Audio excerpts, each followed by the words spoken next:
اعوذ باللہ من الشیطان الرجیم بسم اللہ الرحمن الرحیم۔ توسل بالانبیاء علیہم السلام۔ توسل کا مفہوم وسیلہ در حقیقت وہ واسطہ ہے جس کے ذریعے کسی شے تک پہنچا جائے اور اس کا قرب حاصل کیا جا سکے۔ بارگاہ الہی میں قرب حاصل کرنے، اپنی کسی حاجت اور ضرورت کے وقت مراد کے حصول کے لیے یا پریشانی کو رفع کرنے کے لیے بوقت دعا کسی نبی، مقبول عمل، صالح بزرگ یا بابرکت مقام و زماں کا واسطہ اور وسیلہ پیش کرنا توسل کہلاتا ہے۔ توسل کا حکم شرعی اسلام میں شرعی نقطہ نظر سے توسل ایک مباح اور جائز عمل ہے۔ اس کا جائز ہونا قرآن و حدیث سے ثابت ہے۔ توسل اختیار کرنا فرض و واجب تو نہیں مگر قرب الہی کا ایک بہترین ذریعہ اور عمل مستحسن ہے۔ اگر کوئی جاہل یہ عقیدہ رکھتا ہو کہ اللہ تعالیٰ کے ہاں وسیلے کے بغیر دعا قابل سماعت ہی نہیں، یا وسیلہ اختیار کرنے کا معنی یہ سمجھتا ہو کہ اس طرح اللہ تعالیٰ پر العیاذ باللہ کوئی بوجھ یا دباؤ ڈالا جاتا ہے، تو ایسا عقیدہ باطل ہے جس کا اسلامی تعلیمات کے ساتھ کوئی تعلق نہیں ہے۔ توسل کے جواز کا مطلقاً انکار آیت قرآنی اور احادیث نبی صلی اللہ علیہ وسلم کے انکار کے مترادف ہے۔ توسل قرآنی آیات کی روشنی میں اللہ تعالیٰ نے اہل ایمان کو وسیلہ اختیار کرنے کا حکم دیتے ہوئے ارشاد فرمایا، سورۃ المائدہ آیت نمبر 35 میں، اے ایمان والو، اللہ سے ڈرتے رہو اور اس کے حضور تک تقرب اور رسائی کا وسیلہ تلاش کرو اور اس کی راہ میں جہاد کرو تاکہ تم فلاح پا جاؤ۔ قرآن مجید گناہ گاروں کو حضور صلی اللہ علیہ وسلم کی بارگاہ اقدس میں آ کر اللہ سے معافی مانگنے کا سلیقہ سکھاتا ہے۔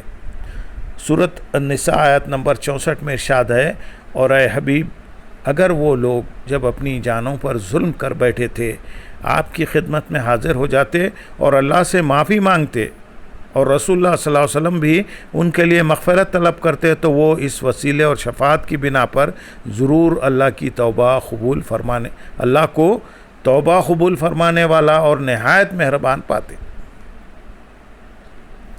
حضور صلی اللہ علیہ وسلم کی آمد سے پہلے یہودیوں کا معمول تھا کہ جب کفار سے جنگ میں انہیں شکست دکھائی دیتی تو وہ حضور صلی اللہ علیہ وسلم کے وسیلے سے دعا کرتے، جس کا ذکر قرآن میں یوں آیا ہے۔ سورۃ البقرہ آیت نمبر 190 میں ارشاد ہے، حالانکہ اس سے پہلے وہ خود نبی آخر الزماں حضرت محمد مصطفیٰ صلی اللہ علیہ وسلم اور ان پر اترنے والی کتاب یعنی قرآن کے وسیلے سے کافروں پر فتح یابی کی دعا مانگتے تھے۔ حضرت زکریا علیہ السلام نے حضرت مریم رضی اللہ تعالیٰ عنہ کے حجرے میں جس مقام پر اللہ نے بغیر موسم کے پھل نازل فرمائے، اسی مقام پر کھڑے ہو کر دعا کی۔ قرآن مجید نے اس بابرکت مقام پر کی جانے والی دعا کا ذکر یوں فرمایا،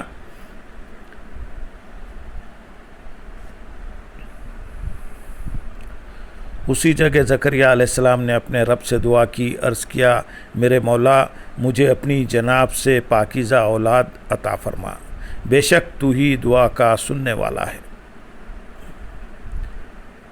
حضور نبی اکرم صلی اللہ علیہ وسلم کی بارگاہ میں ایک نابینا صحابی حاضر ہوئے اور آپ صلی اللہ علیہ وسلم سے بینائی کے لیے دعا کی درخواست کی۔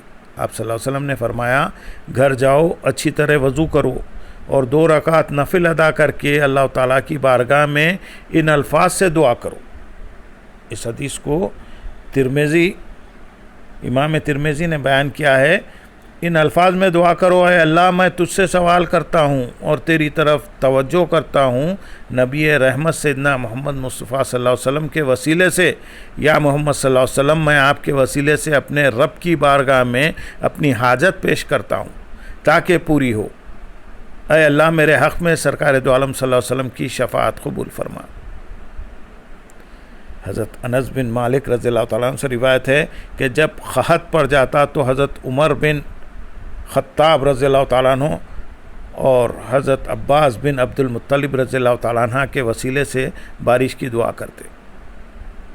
حضرت عمر بن خطاب رضی اللہ تعالیٰ عنہ حضرت عباس بن عبد المطلب رضی اللہ تعالیٰ عنہ کے وسیلے سے بارش کی دعا کرتے.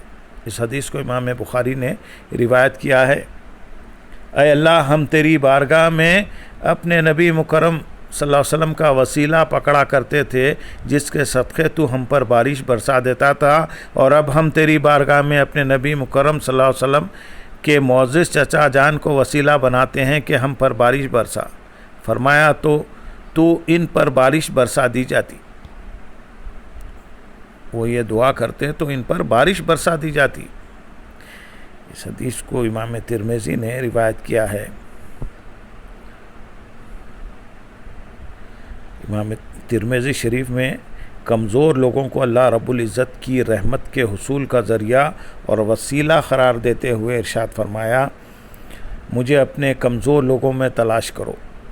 حضور نبی اکرم صلی اللہ علیہ وسلم نے ارشاد فرمایا، مجھے اپنے کمزور لوگوں میں تلاش کرو، بے شک تمہیں اپنے کمزور لوگوں کی وجہ سے ہی رزق دیا جاتا ہے اور انہی کی وجہ سے تمہاری مدد کی جاتی ہے. حضرت عبادہ بن صامت رضی اللہ تعالیٰ عنہ سے مروی ہے کہ رسول کریم صلی اللہ علیہ وسلم نے فرمایا، میری امت میں ہمیشہ 30 آدمی ابدال ایسے رہیں گے جن کے صدقے یہ زمین قائم دائم رہے گی اور جن کے وسیلے سے تم پر بارش برسے گی اور تمہاری مدد کی جائے گی. آیت قرآنیہ و احادیث نبی صلی اللہ علیہ وسلم کا خلاصہ یہ ہے: نمبر 1، اللہ تعالیٰ کی بارگاہ اقدس میں قرب کے لیے وسیلہ تلاش کرنا حکم الہی ہے. نمبر 2، کائنات کا سب سے بڑا وسیلہ حضور نبی اکرم صلی اللہ علیہ وسلم کی ذات اقدس ہے. نمبر 3، وسیلہ اختیار کرنا اللہ تعالیٰ اور رسول اللہ صلی اللہ علیہ وسلم کی سنت مبارکہ ہے. نمبر 4، سابقہ اقوام اور انبیاء اکرام اللہ تعالیٰ کی بارگاہ میں حضور اکرم صلی اللہ علیہ وسلم کا وسیلہ پیش کرتے تھے. نمبر 5، وسیلہ اختیار کرنا صحابہ اکرام رضی اللہ تعالیٰ عنہ کا معمول تھا. نمبر 6، اللہ تعالیٰ مغفرت کے لیے حضور صلی اللہ علیہ وسلم کا وسیلہ پکڑنے کا حکم دیتا ہے.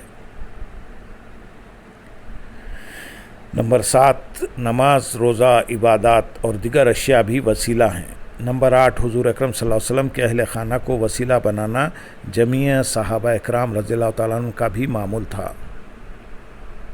اللہم صلی علی سیدنا محمد وعلی آل سیدنا محمد وبارک وسلم.